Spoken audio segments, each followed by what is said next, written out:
మనకు straight fight తప్ప street fight రాదు. మనం ధీరంతో కొట్లాడతాం తప్ప కుట్రదాలతో కొట్లాడటం కాదు. మనం ఈ కుట్రలని, ఈ కుతంత్రాలని మీదికొక మాట లోపలికొక మాట మాట్లాడటం ఏదైతే మీరు అంటున్నారో వాళ్ళ సంగతి తేల్చాల్సిన శక్తి, సత్తా, దాన్ని ఛేదించేటువంటి కర్తవ్యం ప్రజలకు మాత్రమే ఉంటుంది తప్ప మన చిన్నవాళ్ళం అనుకుంటారు. ఇవన్నీ విషయాలు తెలుస్తాయా, గింతదాకా పోతుందా? కానీ కాలం చాలా గొప్పది. మీరెట్లయితే భరించలేక ఇక్కడికి వచ్చిండ్రో మీ అంతరాత్మని అర్థం చేసుకున్నా. నేను మళ్ళీ చెప్తున్నా మీకు, హుజురాబాద్ గడ్డ మీద రేపు ప్రతి ఊళ్ళో మన వార్డు మెంబర్ ఉంటాడు. హుజురాబాద్ గడ్డ మీద నా సర్పంచ్ ఉంటాడు. రేపటి గెలుపుకు సంకేతం ఇచ్చే అడ్డ ఇలా షామిల్పేట అడ్డ. దాన్ని పట్టుకొని వాడు సైకోనా, శాడిస్టా, వాడు మనిషా, పశువా, వాడు ఏ పార్టీలో ఉన్నాడు, వాడు ఎవరి అండతో ఆ ధైర్యం చేస్తున్నాడు, వాడిని ఎంచుకోవాలి. కానీ బీ కేర్ఫుల్ కొడుక, బీ కేర్ఫుల్. మేము శత్రువుతో కొట్లాడతాం కానీ కడుపుల కత్తులు పెట్టుకొని కావలించుకునే సంస్కృతి మా రక్తం లేదు కొడుక, నా రక్తం లేదు. ఇవాళ మీరు ఎవడెవడు సోషల్ మీడియాలో పెడుతున్నారో, ఏమేమి రెచ్చగొడుతున్నారో, ఏమేమి చేస్తున్నారో మొత్తం పైకి పంపించే ప్రయత్నం చేస్తా. నేను అనుకుంటున్నా సంస్కారం ఉందని, సభ్యత ఉందని ఇట్లాంటి వాటిని అరికడతానని చెప్పి భావిస్తున్నా. అరికట్టకపోతే నష్టపోయేది ఎవరో అర్థం చేసుకోండి. మీరు నష్టం మాకు కాదు, మాకేం తక్కువ ఉంది? అసలు మీరు ఎవరు? అసలు నీ శక్తి ఏంది, నీ యుక్తి ఏంది, నీ చరిత్ర ఏంది, మా చరిత్ర ఏందిరా? 2002లో వచ్చిన నా జిల్లాకి 2 సార్లు నేను జిల్లా పార్టీ అధ్యక్షుడిగా పనిచేసిన, నేను 2 సార్లు జిల్లా మంత్రిగా పనిచేసిన. నేను నా అడుగు పడని గ్రామాలు లేవు కరీంనగర్ జిల్లాలో. ఉమ్మడి కరీంనగర్ జిల్లాలో నా అడుగులు పడని గ్రామాలు లేవు. ఉమ్మడి కరీంనగర్ జిల్లాలో నేను కరీంనగర్లో ఉంటే పొద్దున ఉదయం పొయ్యి ముట్టిస్తే రాత్రి 12 గంటలకు కూడా ఆ పొయ్యి ఆరిపోయేది కాదు. ఒక్క హుజురాబాదు, ఒక కమలాపూర్ వచ్చిన వాళ్ళు కాదు బిడ్డ, మొత్తం కరీంనగర్ జిల్లా మొత్తం వచ్చేది. పక్క పంటున్న జిల్లాలు కూడా అప్పుడప్పుడు వచ్చిపోయేది.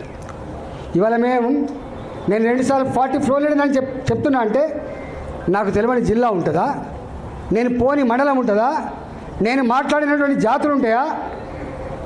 మీకు మా చరిత్ర తక్కువ తెలుసుకోడు. మీ చరిత్ర మీకు తక్కువ తెలుసు.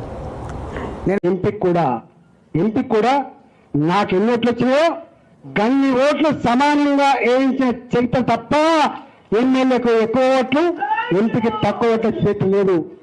ఇప్పటికీ ఆయన అంతరాత్మ తెలుస్తుంది మా వీరరావు గారికి. 2 కలిపే వచ్చేది. 2 కలిపే వస్తే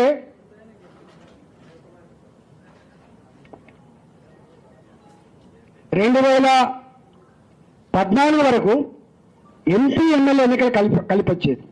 ఇక రాజీనామా చేస్తే వచ్చిన బై ఎలక్షన్ కలిపి వచ్చేది.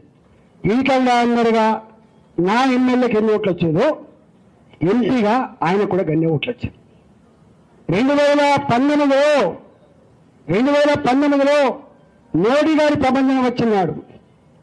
2019లో మోడీ గారి ప్రపంచం వచ్చినాడు. హిందూ బొందు వాళ్ళు అని చెప్పి తులనాడినాడు కూడా. బయటి నియోజకవర్గాల్లో ఆనాడు భారతీయ జనతా పార్టీకి 35,000, 50,000, 57,000 మెజార్టీ వచ్చినా హుజురాబాద్లో మాత్రం నేను ఆనాడు టీఆర్ఎస్లో ఉన్న 53,000 మెజార్టీ. 53,000 మెజార్టీ ఆనాడు టీఆర్ఎస్ పార్టీకి వచ్చింది తప్ప రాలేని. నీకు ఐడియా ఉందా? ఒక ముఖ్యమంత్రికి ఇట్లా మాట్లాడు, ₹1 మిస్టర్ నీ అబ్బాయి జాగీరు కాదని చెప్పినోడు ఈటలా గుర్తుపెట్టుకో. కొట్లాడితే అక్కడ ఏం కొట్లాడితే ఇంకోటి అర్థం కాదు.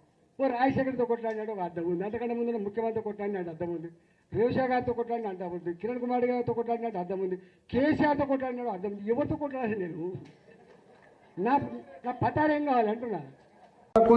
అసలు మీరు ఎవరు? అసలు నీ శక్తి ఏంది, నీ యుక్తి ఏంది, నీ చరిత్ర ఏంది, మా చరిత్ర ఏందిరా?